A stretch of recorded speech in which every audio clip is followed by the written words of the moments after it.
Karnataka times now YouTube ಚಾನಲ್ಗೆ ಸ್ವಾಗತ ಸುಸ್ವಾಗತ. ನಗುಮುಖದ ಸರದಾರ, ಹೃದಯವಂತಿಕೆ ಶ್ರೀಮಂತ, ಸರಳ ವ್ಯಕ್ತಿತ್ವವುಳ್ಳ ಜನಪ್ರಿಯ ನಾಯಕರಾದ ಬಿಜೆಪಿ ಮಂಡ್ಯ ಜಿಲ್ಲಾಧ್ಯಕ್ಷರು ಹಾಗೂ ಮೇಲುಕೋಟೆ ಕ್ಷೇತ್ರದ ಬಿಜೆಪಿ ನಾಯಕರಾದ ಡಾಕ್ಟರ್ ಎನ್.ಎಸ್. ಇಂದ್ರೇಶ್ ರವರ ಜನ್ಮದಿನದ ಸಮಾರಂಭವನ್ನು ಮೇಲುಕೋಟೆ ಕ್ಷೇತ್ರದಲ್ಲಿ ಬಿಜೆಪಿ ಮುಖಂಡರು ಹಾಗೂ ಕಾರ್ಯಕರ್ತರು ಅದ್ದೂರಿಯಾಗಿ ಸಂಭ್ರಮಿಸಿದರು. ಬಿಜೆಪಿ ಜಿಲ್ಲಾಧ್ಯಕ್ಷ ಡಾಕ್ಟರ್ ಎನ್.ಎಸ್. ಇಂದ್ರೇಶ್ ರವರ ಹುಟ್ಟುಹಬ್ಬದ ಅಂಗವಾಗಿ ಇಂದ್ರೇಶ್ ಭಾವಚಿತ್ರವುಳ್ಳ ಫ್ಲೆಕ್ಸ್ಗಳು ಎಲ್ಲೆಡೆ ರಾರಾಜಿಸುತ್ತಿದ್ದವು. ಬಿಜೆಪಿ ಮುಖಂಡರು, ಕಾರ್ಯಕರ್ತರು ಹಾಗೂ ಅಭಿಮಾನಿಗಳು ಪಾಂಡುಪುರ ಪಟ್ಟಣದ ಸರ್ಕಾರಿ ಆಸ್ಪತ್ರೆಯ ರೋಗಿಗಳಿಗೆ ಹಣ್ಣು ಹಂಪಲು ವಿತರಿಸಿದರು. ಬಳಿಕ ಬನ್ನಾರಿ ಅಮ್ಮನವರ ದೇವಸ್ಥಾನದಲ್ಲಿ ವಿಶೇಷ ಪೂಜೆ ಸಲ್ಲಿಸಿದರು. ದೇವರ ಪೂಜೆ ಸಂದರ್ಭದಲ್ಲಿ ಡಾಕ್ಟರ್ ಇಂದ್ರೇಶ್ ರವರು ಆಗಮಿಸಿದಾಗ ಅಭಿಮಾನಿಗಳು ಪಟಾಕಿ ಸಿಡಿಸಿ ಹೂವಿನ ಹಾರ ಹಾಕಿ ಜೈಕಾರ ಕೂಗಿ ಖುಷಿಪಟ್ಟರು.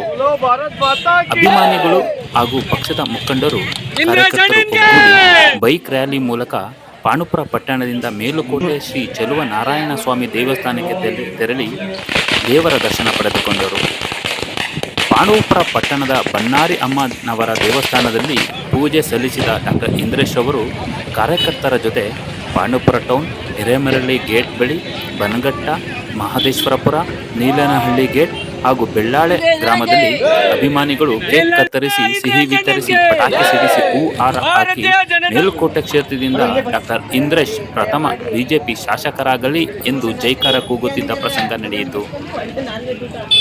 ಪಾಂಡುಪುರ ತಾಲೂಕಿನ ಜಕ್ಕನಹಳ್ಳಿ ವೃತ್ತದಲ್ಲಿ ಬಿಜೆಪಿ ಯುವ ಮುಖಂಡ ಎಸ್.ಎನ್.ಟಿ. ಸೋಮಶೇಖರ್ ನೇತೃತ್ವದಲ್ಲಿ ಬಿಜೆಪಿ ಕಾರ್ಯಕರ್ತರು ಡಾಕ್ಟರ್ ಇಂದ್ರೇಶ್ ಅವರಿಗೆ ಬೃಹತ್ ಸೇಬಿನ ಹಾರ ಹಾಕಿ ಕೇಕ್ ಕತ್ತರಿಸಿ, ಸಿಹಿ ವಿತರಿಸಿ, ಜೈಕಾರ ಕೂಗಿ ಸಂಭ್ರಮಿಸಿದರು. ನಂತರ ಮೇಲುಕೋಟೆ ಸನ್ನಿಧಿ ಕ್ಷೇತ್ರಕ್ಕೆ ತೆರಳಿ ಶ್ರೀ ಚೆಲುವನಾರಾಯಣ ಸ್ವಾಮಿ ದೇವರ ದರ್ಶನ ಪಡೆದುಕೊಂಡು ನಮಸ್ಕರಿಸಿ ಗುರುಗಳಿಂದ ಡಾಕ್ಟರ್ ಇಂದ್ರೇಶ್ ರವರು ಆಶೀರ್ವಾದ ಪಡೆದುಕೊಂಡರು. ಡಾಕ್ಟರ್ ಇಂದ್ರೇಶ್ ಹುಟ್ಟುಹಬ್ಬ ಸಂಭ್ರಮದಲ್ಲಿ ಪಕ್ಷದ ಜಿಲ್ಲೆಯ ನಾಯಕರು, ಮೇಲುಕೋಟೆ ಕ್ಷೇತ್ರದ ಕಾರ್ಯಕರ್ತರು, ಅಭಿಮಾನಿಗಳು ಪಾಲ್ಗೊಂಡಿದ್ದರು.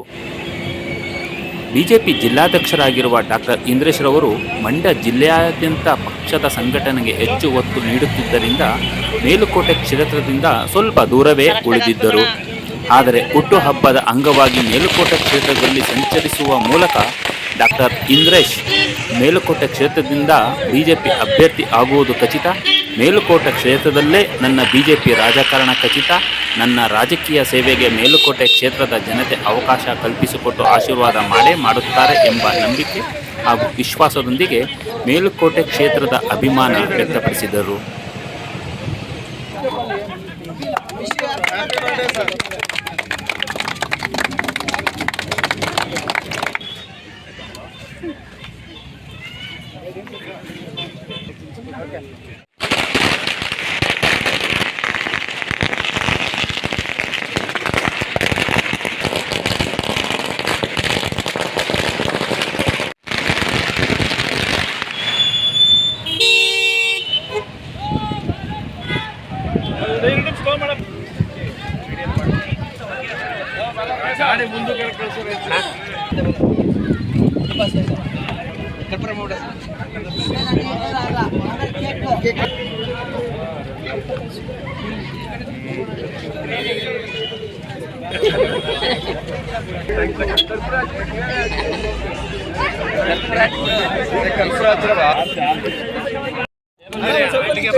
ಭಾರತೀಯ Janata party doctor Indresh ಅಣ್ಣರವರಿಗೆ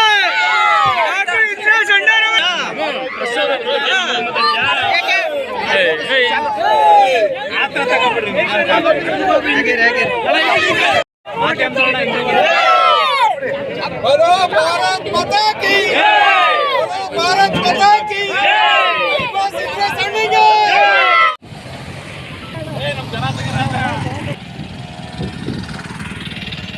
BJP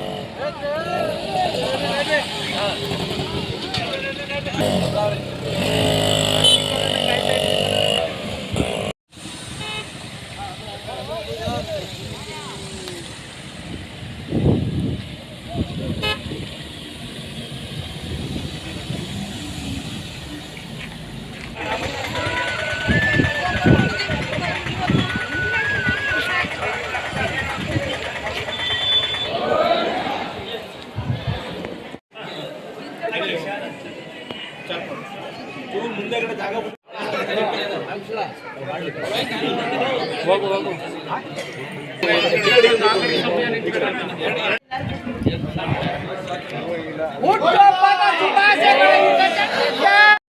ಮಾತಾ ಕೀ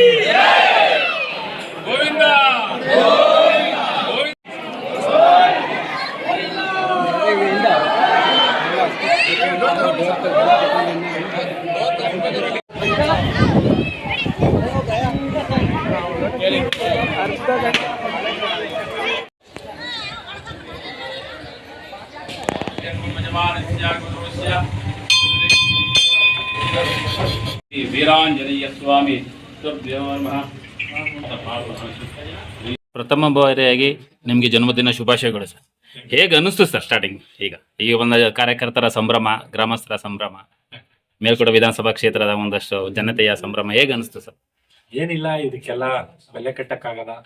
ಅವ್ರ ಪ್ರೀತಿ ಅಭಿಮಾನಕ್ಕೆ ನಾವು ಬೆಲೆ ಕಟ್ಟಕ್ಕಾಗಲ್ಲ. ಅದನ್ನ ಸಮಾಜ ಸೇವೆ ಮೂಲಕ ಅವ್ರ ಋಣ ತೀರ್ಸಂತ ಕೆಲಸ ಮಾಡ್ಬೇಕು. ದೇವರು ಮುಂದಿನ ದಿವಸಗಳಲ್ಲಿ ಅವಕಾಶ ಕಲ್ಪಿಸ್ಕೊಡ್ಲಿ ಅಂತ ಹೇಳಿ ಮೇಲ್ಕೋಟೆ ಚನ್ನಣ್ಣ ಸ್ವಾಮಿಗೆ ಪ್ರಾರ್ಥನೆ ಮಾಡಿದ್ದೀನಿ. ಮುಂದಿನ ದಿವಸಗಳಲ್ಲಿ ನಾನು ರಾಜಕೀಯ ಪಾದಾರ್ಪಣೆ ಮಾಡಿದ್ದೆ 2020.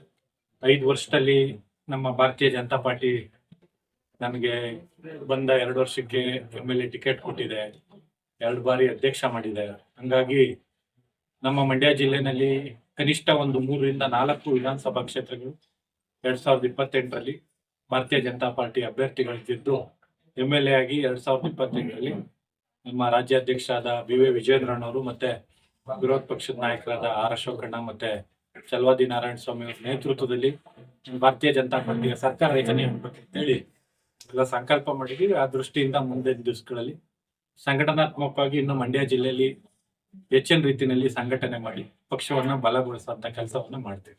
ಸರ್, BY ವಿಜೇಂದ್ರ ಅವರು ನಿಮ್ಮ ಮೇಲೆ ಎಷ್ಟು ನಂಬಿಕೆ ಇಟ್ಟಿದ್ದಾರೆ? ಒಂದು 2ನೇ ಬಾರಿ ನಿಮ್ಗೆ ಜಿಲ್ಲಾಧ್ಯಕ್ಷ ಸ್ಥಾನ ಕೊಟ್ಟಿದ್ದಾರೆ, ಏನೆಲ್ಲ ನಿರೀಕ್ಷೆ ಇಟ್ಕೊಂಡಿದ್ದಾರೆ? ನಿಮ್ಮ ಏನೇನು ಗುರಿ ಇದೆ ಸರ್? ಒಂದು, ನಮ್ಮ ರಾಜ್ಯಾಧ್ಯಕ್ಷರಾದ BY ವಿಜಯೇಂದ್ರನವರು 1ನೇ ಬಾರಿ ಅಧ್ಯಕ್ಷರಾದವರು, 2ನೇ ಬಾರಿ ಅಧ್ಯಕ್ಷರಾದವರು ಅವರ ಆಶೀರ್ವಾದದಿಂದಲೇ ಇವತ್ತು ಕೂಡ ಒಂದು ಒಳ್ಳೆ ರೀತಿಯಲ್ಲಿ ಕೆಲಸ ಮಾಡಕ್ ಸಾಧ್ಯ. ಮಂಡ್ಯ ಜಿಲ್ಲೆನಲ್ಲಿ ಒಂದು ಒಳ್ಳೆ ರೀತಿಯಲ್ಲಿ ಸಂಘಟನೆ ಆಗ್ತಾ ಇದೆ. ಸ್ವಾತಂತ್ರ್ಯ ಬಂದಾಗಿಂದ ಇಲ್ಲಿವರೆಗೆ ಒಂದ್ಸರಿ ಅಭ್ಯರ್ಥಿ ಆದರೆ ಯಾರು ಕೂಡ ನಮ್ಮ ಭಾರತೀಯ ಜನತಾ ಪಾರ್ಟಿನಲ್ಲಿ ಅಭ್ಯರ್ಥಿಗಳ ಉಳಿತಿರ್ಲಿಲ್ಲ. ಕಳೆದ ಬಾರಿ ಕ್ಯಾರ್ಪೇಟನಲ್ಲಿ ಬೈ ಎಲೆಕ್ಷನ್ ಅಲ್ಲಿ ನಮ್ಮ ನಾರಾಯಣಗೌಡರು ಮೊದಲ ಬಾರಿಗೆ ಭಾರತೀಯ ಜನತಾ ಪಾರ್ಟಿ ಪತಾಕಿಯನ್ನು ಹಾರಿಸಿದ್ದಾರೆ. ಅದಾದ್ಮೇಲೆ ನಮ್ಮ ಯುವ ಮುಖಂಡರಾದಂತ ಅಶೋಕ್ ಜಾರಮರ್ ಇದ್ದಾರೆ, ನಮ್ಮ ಮದ್ದೂರಲ್ಲಿ ಸ್ವಾಮಿಯಣ್ಣ ಇದ್ದಾರೆ, ಶ್ರೀರಂಗಪಟ್ಟಣದಲ್ಲಿ ಸಚ್ಚಿದಾನಂದ ಅವರಿದ್ದಾರೆ. ಎಲ್ಲರೂ ಕೂಡ ಅವ್ರದೇ ಆದ ರೀತಿಯಲ್ಲಿ ಸಮಾಜ ಸೇವೆಯಲ್ಲಿ ತೊಡಗಿ ಮಂಡ್ಯ ಜಿಲ್ಲೆನಲ್ಲಿ ಪಕ್ಷವನ್ನ ಅವರ ವಿಧಾನಸಭಾ ಕ್ಷೇತ್ರದಲ್ಲಿ ಗಟ್ಟಿಗೊಳಿಸ್ತಾ ಇದ್ದಾರೆ. ಆ ದೃಷ್ಟಿನಲ್ಲಿ ನಾವು ಕೂಡ ಕಾರ್ಯಕರ್ತರ ಜೊತೆ ಸೇರಿ ಎಲ್ಲರನ್ನು ಒಗ್ಗೂಡಿಸಿಕೊಂಡು ಜೊತೆ ಪಕ್ಷವನ್ನು ಇನ್ನಷ್ಟು ಬಲಪಡಿಸಬೇಕು ಅನ್ನೋ ದೃಷ್ಟಿನಲ್ಲಿ ಎಲ್ಲರ ಜೊತೆ ನಾವು ಹೋಗ್ತಾ ಇದ್ದೀವಿ. ಸರ್, ನೀವು ದಾರಿ ಉದ್ದಕ್ಕೂ ಒಂದಷ್ಟು ಅಭಿಮಾನಿಗಳು ನಿಮಗೆ ಸನ್ಮಾನ ಮಾಡಿದ್ರು. ಅಲ್ಲಿ ಒಂದು ಪದಗಳು ಕೇಳಿದ್ರು, ಮುಂದಿನ ಬಾರಿ ಈ ಬಾರಿ ಯಾರೇ ಆದ್ರೂ ಇಂದ್ರೇಶ್ ಅವರು ಶಾಸಕರಾಗಬೇಕು, ಪ್ರಥಮ BJP ಶಾಸಕರಾಗಬೇಕು ಅಂತ ಒಂದು ಆಶಯಗಳನ್ನ, ಆಮೇಲೆ ಗುರಿಗಳನ್ನ, ಮನಸ್ಸು ಆಸೆಗಳನ್ನ ಹೇಳ್ಕೊಂಡ್ರು. ಇದ್ರ ಬಗ್ಗೆ ನಿಮ್ಮ ಅಭಿಪ್ರಾಯ ಸರ್? ಕಾರ್ಯಕರ್ತರು ಅವರೇ ನಮ್ಗೆ ಆಶೀರ್ವಾದ ಮಾಡ್ಬೇಕು. ಅವ್ರು ಏನ್ ಆಶೀರ್ವಾದ ಮಾಡ್ತಾರೆ ಅದರಂತೆ ನಾವು ಮುಂದೆ ಹೋಗ್ಬೇಕು. 2028ಕ್ಕೆ ನೋಡೋಣ ಏನೇನಾಗುತ್ತೆ, ರಾಜಕೀಯ ಬದಲಾವಣೆಗಳು ಏನಾಯ್ತವೆ ನೋಡೋಣ. ಮುಂದಿನ ದಿವಸಗಳಲ್ಲಿ ಕಾದ್ ನೋಡಿ ಮುಂದೆ ಏನ್ ತೀರ್ಮಾನ ಹೇಳುತ್ತೆ ನಮ್ಮ ಪಾರ್ಟಿ, ಅದರಂತೆ ನಾವು ಹೈಕಮಾಂಡ್ ಏನ್ ಹೇಳುತ್ತೆ ಅದರಂತೆ ನಡೀತೀನಿ. ಮೇಲೆ ನಮ್ಮ ಮೇಲ್ಕೋಟೆ ವಿಧಾನಸಭಾ ಕ್ಷೇತ್ರದ ಜನತೆ ಅವ್ರು ಏನ್ ತೀರ್ಮಾನ ಕೊಡ್ತಾರೆ ಅದರಂತೆ ಮುಂದೆ ಹೋಗ್ತೀವಿ. ಸರ್, ಖೋ ಆಡಕ್ ಬಂದಿಲ್ಲ, ಖಂಡಿತ ಮ್ಯಾರಥಾನ್ ಓಡಕ್ಕೆ ಬಂದಿರೋದು. ಆ ದೃಷ್ಟಿನಲ್ಲಿ ಇನ್ನು ದೇವ್ರ ಆಯುಸ್ ಕೊಟ್ರೆ ಇನ್ನು 30 ವರ್ಷದ ರಾಜಕಾರಣ ಮಾಡ್ಬೇಕು ಅಂತಾನೆ ಮೇಲ್ಕೋಟೆ ವಿಧಾನಸಭಾ ಕ್ಷೇತ್ರದಲ್ಲೇ ರಾಜಕಾರಣ ಮಾಡ್ಬೇಕು ಅಂತ ಬಂದಿದ್ದೀವಿ. ಆ ದೃಷ್ಟಿನಲ್ಲಿ ಜನರ ಆಶೀರ್ವಾದ, ಅವ್ರ ಶ್ರೀರಕ್ಷೆ ಅದೇ ನಮ್ಗೆ ಬೇಕಾಗಿರೋದು. ಖಂಡಿತ ಅವ್ರು ಹೆಂಗೆ ಹೇಳ್ತಾರೆ ಆ ರೀತಿ ಮುಂದಿನ ದಿವಸಗಳಲ್ಲಿ ನಡ್ಕೊಂಡು ಹೋಗ್ತೀವಿ. ಸರ್, ಇವತ್ತು ನಿಮ್ಮ ಜನ್ಮದಿನ, ಜೊತೆಗೆ ಕಾರ್ಯಕರ್ತರ ಸಂಭ್ರಮ, ನೀವು ಏನ್ ಹೇಳಕ್ ಇಷ್ಟಪಡ್ತೀರಿ? ನಿಮ್ಮ ಸಂಕಲ್ಪ ಏನು? ಕಾರ್ಯಕರ್ತರಿಗೆ ಏನ್ ಹೇಳಕ್ ಇಷ್ಟಪಡ್ತೀರಾ? ಏನಿಲ್ಲ ಅಣ್ಣ, ಎಲ್ಲರೂ ಕಾರ್ಯಕರ್ತರುಗಳೇ ನಮ್ಗೆ ಶಕ್ತಿ, ಅವರಿಂದನೇ ನಾವು.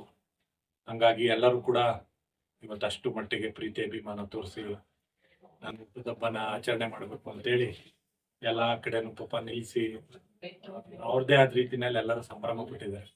ಖುಷಿ ಆಗುತ್ತೆ, ನಾವೇನು ಮಾಡಿಲ್ಲ ಅವ್ರಿಗೆ, ಆದ್ರೂ ಕೂಡ ನಮ್ಮೆಲ್ಲ ಪ್ರೀತಿ ಅಭಿಮಾನ ಇಟ್ಕೊಂಡಿದ್ದಾರೆ. ಆ ಋಣ ತೀರ್ಸುವಂತ ಕೆಲಸವನ್ನು ಮುಂದಿನ ದಿವಸಗಳಲ್ಲಿ ನಾನು ಮಾಡ್ತೀನಿ. ಇವತ್ತು ರೈತರುಗಳು ಕೂಡ ಎಲ್ಲ ಸಂಕಷ್ಟದಲ್ಲಿದ್ದಾರೆ. ಯಾರನ್ನು ಈ ಸರ್ಕಾರ ಬೆಳೆ ಬೆಳಿಬಾರ್ದು, ಪರ್ಯಾಯ ಬೆಳೆಯಿರಿ, ಬಿತ್ತನೆ ಹಾಕ್ಬೇಡಿ ಅಂತೇಳಿ ಈ ರೀತಿ ಎಲ್ಲ ಸ್ಟೇಟ್ಮೆಂಟ್ ಕೊಟ್ಟು ರೈತರುಗಳನ್ನ ದಿಕ್ ತಪ್ಪಿಸ್ತಾವೆ.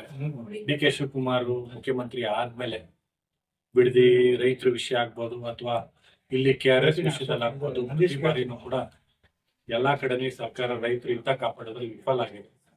ಹಾಗಾಗಿ ಇವತ್ತು ಮೇಲ್ಕೋಟೆ ಚಿರಾಯಣ್ಣ ಸ್ವಾಮಿನ ಪ್ರಾರ್ಥನೆ ಮಾಡಿದ್ದೀನಿ. ಎಲ್ಲಾ ರೈತರು ಕೂಡ ಚೆನ್ನಾಗಿರ್ಬೇಕು, ಅವ್ರು ಚೆನ್ನಾಗಿದ್ರಷ್ಟೇ ಇಡೀ ಸಮಾಜ ಚೆನ್ನಾಗಿರಕ್ ಸಾಧ್ಯ.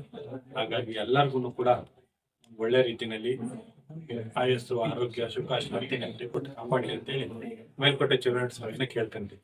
ಒಳ್ಳೆದಾಗ್ಲಿ ಸರ್. Thank you.